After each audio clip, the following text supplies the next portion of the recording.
క్రీస్తునందు ప్రియులకు నా పరలోక అనుభవం నేను చెప్తున్నా వినండి. ఆ పరలోక అనుభవం నేను ఎలా నా అనుభవం నాకు వచ్చిందంటే, నేను ఒకరోజు పడుకున్నప్పుడు ఏమైందంటే, దేవుడు అంటే నా ఆత్మ ఎలా అంటే నేను పడుకున్నప్పుడు దేవుడు నేను పడుకున్న నా ఆత్మ ఏమైందంటే దేవుడు నా ఆత్మ పైకి లేపి నా ఆత్మను ఆయన ఎత్తుకొని పరలోకాన్ని నేను చూపెట్టే విధంగా దేవుడు చేసిండు. అంటే దేవుడు ఎలా ఒక మనిషిని ఒక ఇస్తాడు అంటే, నువ్వు మొదటిగా నువ్వు ప్రార్థించినప్పుడు దేవుడి సమీపంగా నువ్వు ఉన్నప్పుడు నేను పరలోకానికి నా ఆత్మ పైకి వెళ్ళిందనమాట. పైకి వెళ్తూనే ఏమైందంటే నాకు ద్వారాలు తెరవబడుతున్నాయి. ఏ ద్వారాలు? పరలోక ద్వారాలు. పరలోక ద్వారం మొత్తం బంగారంతో ఉంది. ఆ వెలుగు, ఆ అగ్ని బగబగ మండుతుంది. ఆ అగ్నిలో నా ఆత్మ ఏమంటుందంటే, అంటే వెలుగు చీకటి సంబంధులు ఇంత వెలుగుని చూసి వాళ్ళు తట్టుకోలేరు అని నా ఆత్మ ఆ సమయంలో బోధిస్తుంది అన్నమాట. వెళ్తుంటే ఏమైంది, మొత్తం అంతా ఆ ఏరియా మొత్తం, ఆ గది మొత్తం ఆ ప్రదేశం మొత్తం బంగారంతో నిండి ఉన్నది. నా ఆత్మ వేగంగా వెళ్ళి నా ఆత్మ లోపలికి వెళితే మొత్తం ఆ గది మొత్తం బంగారమే. మహిమతో, అగ్నితో, అభిషేకముతో మొత్తం ఆ పరలోకం మొత్తం నిండి ఉన్నది. బలమైన అగ్ని అక్కడ ఉంది. అక్కడ చీకటి సంబంధులు, ప్రార్థన చేయని వారు అక్కడ ప్రవేశించారని దేవుని వాక్యం సెలవిస్తుంది. అవును, మనం బలముగా ప్రార్థించినప్పుడు దేవుడు నీకంటూ ఒక గొప్ప అనుభవం, గొప్ప ఆశ్చర్య కార్యములు ఇచ్చే వరము ఇస్తాడు దేవుడు. కృపావరములు ఉన్నాయి. అవి అంటే 2 కొరింథీయులు 11వ అధ్యాయం 12వ అధ్యాయము. దాంట్లో 9 కృపావరములు ఉన్నాయి. ఆ 9 కృపావరం దేవుడు మీకు ఏదో ఒక వరం ఇస్తాడు. దాంట్లో ప్రవచన వరం ఉంది, అంటే బుద్ధివాక్యం చెప్పే వరం ఉన్నది.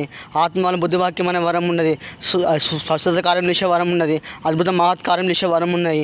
ఇన్ని వరములు ఉన్నాయి. ఇంకో పరలోక అనుభవంలో బలమైన, అంటే నేను అన్ని బంగారు కిరీటాలు చూసిన, బంగారంతో కూడిన అన్ని వస్తువులు, అన్ని పరలోక అనుభవం నేను అన్ని చూశాను. మీరు కూడా దేవుడు మీకు అనేక అనుభవాలు, అనేక ఈవులు మీకు ఇస్తాడు. మొదటిగా మీరు మీ యొక్క హృదయాన్ని దేవుడికి మీరు ఇచ్చినప్పుడు మాత్రమే దేవుడు మీ పక్షాన్ని కార్యం చేస్తాడని ఇక్కడ వాక్య వర్తమానం సెలవిస్తుంది. మీరు దేవుణ్ణి అంటుకట్టుబడి ఉండాలి. నాటబడి అనుభవం రావాలంటే మొదటగా మీ స్థితి, మీ యొక్క పరిస్థితి మీకు తెలిసి ఉండాలి. మీ దేవుళ్ళు మీరు ఏమై ఉండాలి మీకు తెలిసి ఉండాలి. మీ యొక్క బలిపీఠం అని పడిపోవద్దు.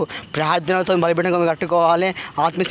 స్థితి అనే ప్రార్థనతోని, అభిషేకముతోని, ఆత్మ ప్రభావంతో, వాక్యముతోని, దేవుని యొక్క స్తుతితోని నీ యొక్క ప్రార్థన బలిపీఠాన్ని కట్టుకున్నప్పుడు, ఆత్మస్థితి అనే బలిపీఠాన్ని కట్టుకున్నప్పుడు అప్పుడు నువ్వు పడిపోవు. నువ్వు కదలకుండా నేను నిత్యం సియోను కొండ వలె ఉంటావు. కీర్తనలు 125వ అధ్యాయం 1వ వచనంలో ఉంటుంది ఆ వాక్యం. సియోను కొండ వలె కదలక నిత్యం సియోను కొండ వలె ఉంటావు వాక్యం సెలవిస్తాను. కనుక నువ్వు అలా ఉంటావని దేవుని వాక్యం సెలవిస్తాను. మొదటిగా నువ్వు సమీపంగా ఉండాలి. ఎవరి సమీపంగా ఉండాలి చెప్పండి? దేవుని సమీపంగా ఉండాలి. దేవుని మాట మీరు వినాలి. దేవునికి లోబడినప్పుడు మాత్రమే ఆయన భక్షణ కార్యం చేసడానికి వాక్యం వర్తమానం సెలవిస్తాను. మొదటిగా నువ్వు మహిమతో నిండి ఉండాలి, అభిషేకంతో నిండి ఉండాలి. నువ్వు అపవాద యుద్ధం నువ్వు ఎప్పుడు చేస్తావు అంటే, మొదటిగా నువ్వు అగ్నితో నింపబడినప్పుడు, అభిషేకంతో నింపబడినప్పుడు, ఆత్మ ప్రభావంతో నింపబడినప్పుడు, నువ్వు ఆత్మ తీవ్రతో నింపబడినప్పుడు మాత్రమే అగ్నితో అభిషేకంతో నువ్వు దురాత్మను జయించగలుగుతావు, దురాత్మని గద్దించగలుగుతావు, దురాత్మని పాడదొరగలుగుతావు. మొదటిగా నువ్వు ఆయన యొక్క మార్గం నడవాలి. ఆయన యొక్క నువ్వు చిత్తానుసారంగా ఉన్నప్పుడు మాత్రమే నువ్వు ముందు నడుస్తావని ఇక్కడ వాక్య వర్తమానం సెలవిస్తుంది.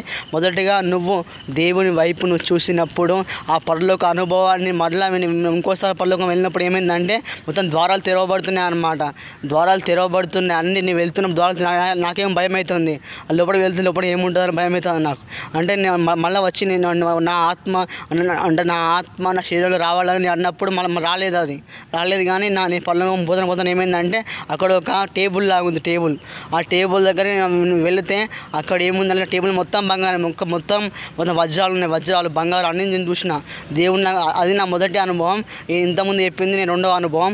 ఇవన్నీ పరలోక సంబంధించిన అనుభవాలు. ఇవన్నీ నాకు దేవుడు నాకు ఇచ్చిండు. మీరు కూడా మీకు అనేక అనుభవాలు మీకు ఇస్తాడు. మీ యొక్క స్థితిగతిని బట్టి, పరిస్థితిని బట్టి దేవుడు మీకు అనుభవం మీకు ఇస్తాడు. దేవుడు మీ పక్షాన్ని